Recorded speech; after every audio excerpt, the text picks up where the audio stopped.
બાળકી સાથે અડપલા કર્યાની ફરિયાદ નોંધાઈ. પોલીસે અડપલા કરનાર શિક્ષકની અટકાયત કરી છે. શિક્ષક રણછોડ રબારી પ્રજ્ઞાચક્ષુ સંગીતના શિક્ષક છે. સંગીત શીખવાના બાને રિસેસમાં વિદ્યાર્થીની સાથે અડપલા કર્યા. રણછોડ રબારી 20 વર્ષથી બજાવી રહ્યા છે શિક્ષક તરીકે ફરજ. દીકરીને શરીરમાં દુખાવો થતાં માતાએ પૂછપરછ કરી હતી. 10 દિવસથી અડપલા થતા હોવાનો દીકરીને માતા પાસે ખુલાસો. 2 બાળકોના પિતા રણછોડ રબારીએ બાળકીની છેડતી કરી હતી. પોલીસે આરોપી વિરુદ્ધ ગુનો નોંધી આગળ તપાસ હાથ ધરી. ગઈકાલે ગાયકવાડ હવેલી પોલીસ સ્ટેશનમાં એવા પ્રકારની એક ફરિયાદ આવેલી હતી, જેની અંદર જે ફરિયાદી હતા એ એમની વિગત એવી હતી કે એમની જે દીકરી છે એમની સાથે એક સ્કૂલના શિક્ષક દ્વારા અશ્લીલ હરકતો કરવામાં આવેલી હતી. સદર બાબતમાં તાત્કાલિક પ્રાથમિક તપાસ કરવામાં આવી હતી અને પ્રાથમિક તપાસને અંતે જે અશ્લીલ હરકત કરનાર જે સરકારી શિક્ષક હતા એમની ઓળખાણ થતાં એમની પૂછપરછ કરવામાં આવી હતી અને આવી હરકતની ફરિયાદ હોય સદર બાબતે ગઈકાલે ગુનો દાખલ કરવામાં આવેલ છે. સાહેબ, આ શું અડપલા કરેલા હતા અને જે શિક્ષક છે કેટલા સમયથી ત્યાં જોડાયેલા છે અને એ શારીરિક રીતે કેવા સક્ષમ છે?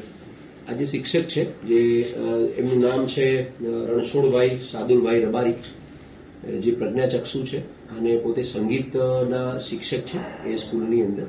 અને સંગીત શીખવાડવાના બહાને વિશેષ દરમિયાન વિદ્યાર્થીનીને પોતાના રૂમમાં બોલાવી અને એમને શારીરિક અડપલા કરેલા છે અને તેઓ લગભગ 10 વર્ષથી પોતે આ ફરજ બજાવી રહ્યા છે. હા, આની અંદર માતાનું પ્રાથમિક પૂછપરછમાં એવું આવ્યું હતું કે દીકરીને થોડો દુખાવો થતો હતો. એના અનુસંધાનમાં એમને કોઈને બતાવ્યું અથવા પૂછ્યું ત્યારે દીકરી સાચું બોલે છે અને કહે છે કે મારી સાથે લગભગ 10 દિવસથી આ પ્રકારનું થાય છે.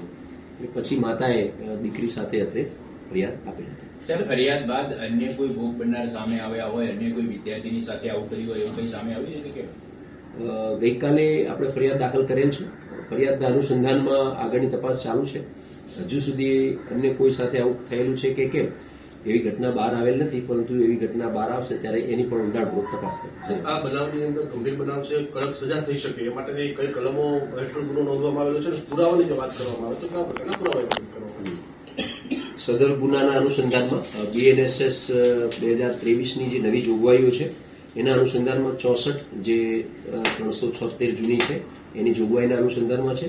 સાથે સાથે ભોગ બનનારની ઉંમર નાની હોય પોક્સોની કલમો પણ એડ કરવામાં આવેલી છે અને સદર બાબતમાં ઈ સાક્ષ્યનો પણ ઉપયોગ કરી ભોગ બનનાર અને ફરિયાદી નાઓના નિવેદન પણ લેવામાં આવેલ છે અને નામદાર કોર્ટ રૂમનું પણ આમના નિવેદન ભવિષ્યમાં તપાસના કામે લેવામાં આવશે.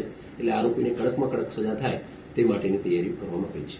આરોપીનું બેકગ્રાઉન્ડ શું છે? મેરિડ છે, કુંવારા છે અને બાળકો છે? શું છે આરોપીનું બેકગ્રાઉન્ડ? હા, આરોપી છે એમના 2 બાળકો છે અને 2 એમાં એક પુખ્ત અને એક માઇનર બાળક છે.